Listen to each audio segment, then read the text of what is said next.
Hi అండి. నిన్న మా హస్బెండ్ వాళ్ళ అమ్మమ్మ ఇంటికి వచ్చామండి. బయట చూసారు కదా, పాతకాలంలో ఇల్లులు ఎలా ఉంటాయి అట్లనే ఉంది. సో బయట 2 రూమ్స్ ఉన్నాయి కదా, ఈ ఒక రూమ్ వచ్చేసి మా అమ్మమ్మ పడుకోవడానికి ఒక రూమ్ అండి ఇది. ఈ రూమ్లో 2 రూమ్స్ ఉంటాయి. ఇంకొక రూమ్ వచ్చేసి పూజ గది రూమ్ లాగా ఉందండి. అసలు చాలా అంటే చాలా మా అమ్మమ్మ ఈడికి వచ్చేసి 1 వీక్ అవుతుందండి. అసలు చాలా గలీజ్గా ఉండే ఇల్లు, అంత నీట్గా చేసుకుంది. ఈ ఏజ్లో కూడా చాలా కష్టపడుతుందండి. అండ్ ఈ ఇంకో రూమ్ వచ్చేసి కిచెన్ రూమ్ అండి. మనకి సెల్ఫ్లు ఉంటాయి కదా, సో మా అమ్మమ్మ అట్లా సెల్ఫ్ లాగా రెడీ చేసుకుంది అది. ఇంకొకటి స్టవ్, గ్యాస్ అండి అదంతా.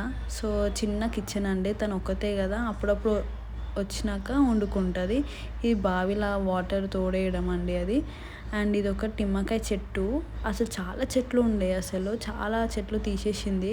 నిమ్మకాయలు చాలా వెళ్ళినాయి. అసలు మా ఫ్యామిలీతో వచ్చాము, చాలా అంటే చాలా సంతోషంగా అనిపించింది. ఒక విలేజ్ వైబ్ అనేది వచ్చిందండి. ఎంత ప్రశాంతంగా ఉందో అసలు. మా నానమ్మ ఇక్కడ లేనప్పుడు చాలా అంటే చాలా, ఎంత తెలుసు కదా, అందరికీ తెలిసిందే కదా, చెట్లు ఉంటే అంత గజిబిజి గడ్డి అంతా ఉండే అనమాట. అంత 1 వీక్ అయింది కదా వచ్చి, అంత కష్టపడి అంత తీసేసింది. అసలు ఎంత నీట్గా ఉందో మీరే చూసారు కదా. అండ్ ఇది అంతా బయట అండి. బయట మొత్తం అంతా చాలా చిన్న ఊరండి అదంతా. అన్ని ఇల్లులు సేమ్ మా నానమ్మ ఇల్లులానే ఉంటుంది.